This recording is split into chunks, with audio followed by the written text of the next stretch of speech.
नमस्ते बच्चों। आज हम प्रबंध के सिद्धांतों के बारे में पढ़ेंगे।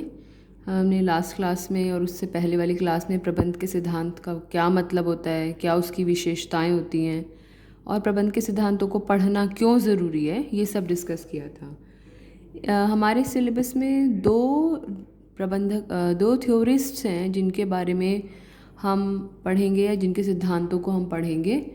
उनके नाम हेनरी फ्योल और F.W. टेलर हैं।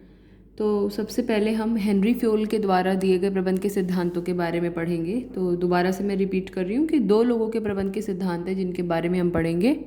नंबर 1 हेनरी फ्योल और नंबर 2 F.W. टेलर।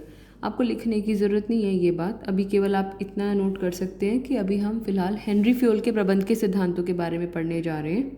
इनका नाम है हेनरी फ्योल। इन्होंने अपना करियर एज इंजीनियर शुरू किया। उसके बाद में अपने लाइफ में करियर में ये एज मैनेजर या कह सकते हैं कि मैनेजर के पद तक पहुँचे। तो इन्होंने महसूस करा कि मैनेजर को क्या क्या समस्याओं का सामना करना पड़ सकता है या फिर एक प्रबंधक अपनी क्षमता को बढ़ाने के लिए क्या क्या कदम उठा सकता है, क्या क्या परेशानियाँ आती हैं तो उन परेशानियों का सामना करने के लिए वो क्या क्या कर सकता है। देखिए, हमारे साथ सबके साथ यही होता है कि हम लाइफ में जो चीज़ें फेस करते हैं तो हमें उनसे रिलेटेड चीज़ों के बारे में कहीं ना कहीं से थोड़ा सा ज्ञान आ जाता है कि हाँ, अगर ये परेशानी है तो इसका ऐसे सामना करना है। अब क्योंकि उन्होंने अपना जीवन एज मैनेजर, एक प्रबंधक के रूप में अपने जीवन का बहुत बड़ा हिस्सा बिताया, तो इसलिए उनको ये पता था कि प्रबंधकों को क्या क्या परेशानियाँ आती हैं, किन किन समस्याओं का सामना करना पड़ता है। तो उन समस्याओं के सॉल्यूशन के रूप में उन्होंने अपने कुछ प्रबंध के सिद्धांत बनाए। टोटल 14 प्रबंध के सिद्धांत हैं। देयर आर 14 प्रिंसिपल्स जिनके बारे में हम पढ़ेंगे यहाँ पर। तो 14 प्रबंध के सिद्धांत हैं जो हम पढ़ेंगे। और इनके जो हेनरी फ्योल के जो सिद्धांत हैं, इन्हें प्रबंध के सामान्य सिद्धांत कहा जाता है। क्या कहा जाता है इन्हें? प्रबंध के सामान्य सिद्धांत, जनरल प्रिंसिपल्स ऑफ मैनेजमेंट। और इसी वजह से हेनरी फ्योल को सामान्य प्रबंध का जनक भी कहा जाता है, फादर ऑफ जनरल मैनेजमेंट। और जैसे मैंने आपको पहले ही बताया कि इन्होंने प्रबंधकों के लिए 14 सिद्धांत दिए हैं और ये ऐसे सिद्धांत हैं कि जो केवल संगठन में नहीं, आपके और हमारे दैनिक जीवन में भी बहुत हद तक लागू होते हैं। वीडियो को पॉज कर करके जो भी डिटेल्स हैं वो नोट करते जाइएगा, बहुत काम आएंगे। एप्लीकेशन बेस्ड क्वेश्चन आता है, पेपर में क्वेश्चन ज़रूर आता है इनसे रिलेटेड बेटे। चलिए प्रबंध के पहले सिद्धांत की तरफ बढ़ते हैं। दोबारा से रिपीट कर रही हूँ, हेनरी फ्योल ने 14 सिद्धांत दिए हैं, 14 प्रिंसिपल्स दिए हैं। एक एक प्रिंसिपल को हम स्टडी करेंगे। अभी हम सबसे पहले सिद्धांत की तरफ आए हैं। पहला सिद्धांत है कार्य विभाजन। कार्य विभाजन, डिविजन ऑफ वर्क। इसके हिसाब से हेनरी फ्योल ये कहते हैं कि हर कार्य को, जो भी संगठन में जो काम हो रहे हैं, हर कार्य को छोटे छोटे टुकड़ों में बांटो और हर हिस्से के लिए एक विशिष्ट व्यक्ति को नियुक्त करो, एक एक्सपर्ट को नियुक्त करो जो उस काम को सबसे अच्छे तरीके से करे। फॉर एग्जाम्पल, बार बार हम इस एग्जाम्पल को लेते हैं। एक संगठन को हम 4 मुख्य कार्यों में विभाजित कर सकते हैं: उत्पादन विभाग, वित्त विभाग, विपणन विभाग और मानव संसाधन विभाग। और इन्हीं चारों विभागों के आधार पर हम एक उत्पादन प्रबंधक रख सकते हैं, एक वित्त प्रबंधक रख सकते हैं, एक विपणन प्रबंधक रख सकते हैं और एक मानव संसाधन प्रबंधक रख सकते हैं। तो यानी कि कार्य विभाजन के सिद्धांत में हमने क्या करना है, हर काम को छोटे छोटे हिस्सों में बांटना है और हर हिस्से के लिए एक विशिष्ट व्यक्ति को नियुक्त करना है जो उस काम को बहुत अच्छे से कर सके। हर सिद्धांत के साथ में हमें उसके उद्देश्य को समझना है और याद रखने की कोशिश करनी है। तो हेनरी फ्योल के इस सिद्धांत का क्या उद्देश्य है, क्यों लोगों को फॉलो करना चाहिए ये उद्देश्य?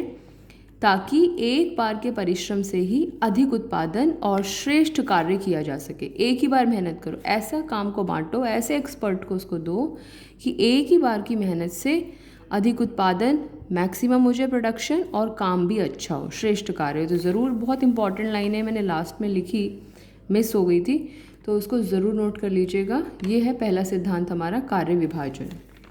वीडियो को पॉज करके सारी डिटेल्स नोट कर लीजिएगा। दूसरा है अधिकार एवं उत्तरदायित्व। दूसरा सिद्धांत कहता है अधिकार और उत्तरदायित्व। देखो बच्चों, इस सिद्धांत को समझने के लिए हमें पहले ये समझना होगा कि अधिकार क्या होता है और उत्तरदायित्व क्या होता है। अधिकार, राइट, पावर। प्राइम मिनिस्टर को अधिकार है, प्राइम मिनिस्टर को पावर है, उनके पद की वजह से उन्हें वो पावर है। साथ में प्राइम मिनिस्टर का कुछ दायित्व भी बनता है। अगर कुछ लोगों को परेशानी आती है तो लोग प्राइम मिनिस्टर को जिम्मेदार ठहरा सकते हैं। तो इसलिए अधिकार और उत्तरदायित्व पहले समझेंगे। अधिकार क्या होते हैं, ये परिभाषा नोट करते रहिएगा। अधिकार वह वैधानिक शक्ति है। क्या है अधिकार? एक वैधानिक शक्ति। वैधानिक का मतलब होता है जो कानून उस पर्टिकुलर क्षेत्र में लागू होते हैं उसके अनुसार। जैसे संगठन में अगर कोई प्रबंधक है तो उस संगठन में एक प्रबंधक को जो अधिकार होते हैं वो उसका अधिकार है। एक वैधानिक शक्ति है जिसके माध्यम से एक अधिकारी अपने अधीनस्थों को आदेश और निर्देश देता है। इस पावर की वजह से ही प्राइम मिनिस्टर जो है वो बाकी स्टेट्स के मिनिस्टर्स को या और लोगों को कुछ कह सकते हैं। तो वैधानिक शक्ति है, शक्ति पावर है जिसके माध्यम से एक अधिकारी अपने अधीनस्थों को आदेश निर्देश देता है। दूसरा है उत्तरदायित्व। उत्तरदायित्व क्या होता है? सौंपे गए कार्य को पूरा करने का कर्तव्य उत्तरदायित्व कहलाता है। जो काम आपको सौंपा गया है उसको पूरे करने की जो जिम्मेदारी है उसे उत्तरदायित्व कहते हैं। अब सोचिए ये दोनों जो है ये सिक्के के पहलू हैं। सिक्के के पहलू का मतलब है कि इन दोनों के बिना सिक्का कंप्लीट नहीं है। एक हेड है, एक टेल है। अगर किसी व्यक्ति को सिर्फ अधिकार ही अधिकार दे दिए जाएं, फॉर एग्जांपल आपको कहा जाए कि भाई आपको पूरा अधिकार है, आप कहीं भी घूम सकते हैं, कुछ भी खा सकते हैं, कितने भी पैसे खर्च कर सकते हैं, तो ऐसा कहने से डेफिनेटली अगर सपोज़ हमें इतने सारे अधिकार मिल जाएं और हमसे कोई नहीं पूछेगा कि हमने क्या किया, तो ऐसे में बहुत संभावनाएं हैं कि हम उस अधिकार का गलत इस्तेमाल करेंगे।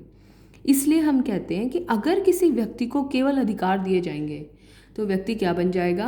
अनुशासनहीन बन जाएगा। क्या बन जाएगा? वो व्यक्ति अनुशासनहीन बन जाएगा। लेकिन और ऐसे ही अगर केवल किसी व्यक्ति को केवल दायित्व दी जाए, सिर्फ रिस्पॉन्सिबिलिटीज़ दी जाए, आपको कहा जाए काम कंप्लीट करके लाओ, लेकिन आपको अगर रजिस्टर ना मिले, पेन ना मिले, आपको टाइमली इन्फॉर्मेशंस ना मिले, नोट्स ना मिले, तो आप कैसे उस काम को कर सकते हैं? तो अगर आपको केवल दायित्व दिए जाएंगे तो ऐसे में वो व्यक्ति प्रभावहीन बन जाएगा। तो इसलिए किसी भी संगठन में अधिकार और उत्तरदायित्व हमेशा साथ साथ चलने चाहिए। ये इसका एक्सप्लेनेशन है। क्योंकि अगर केवल अधिकार होगा तो व्यक्ति अनुशासनहीन बन जाएगा और केवल उत्तरदायित्व होगा तो व्यक्ति प्रभावहीन बन जाएगा। वीडियो को पॉज करके ये डिटेल्स नोट कर लीजिएगा।